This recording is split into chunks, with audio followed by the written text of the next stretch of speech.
Dek, macam mana minat menjahit? Kalau Kak nak tanya saya macam mana boleh minat, saya tak minat.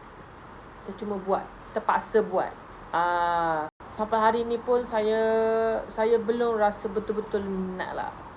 Antara pengalaman pekerjaan saya pernah tahu buat rumah batu, kacau simen tau. Yang ni saya tolong abang ipar saya. Saya kerja dengan abang ipar saya.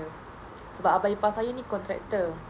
Lepas tu cat rumah tengah panas. Cat rumah pun yelah kan, tengah panas juga sebelah luar kan.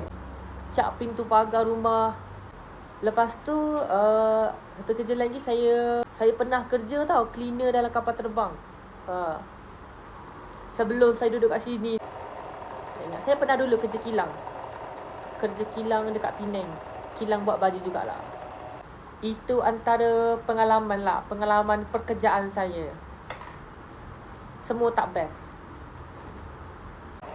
Tapi saya masih ada impian dan cita-cita yang saya belum capai lagi sampai hari ni. Tapi insyaAllah lah, plan saya tahun depan saya nak cuba tukar bidang. Saya nak capai cita-cita saya yang saya belum capai tu. InsyaAllah lah, kalau ada rezeki, itulah.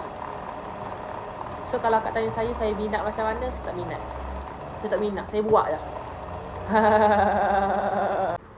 Kalau orang Kelantan kata tak ada arah. Tak ada arah. So kita kena buat lah.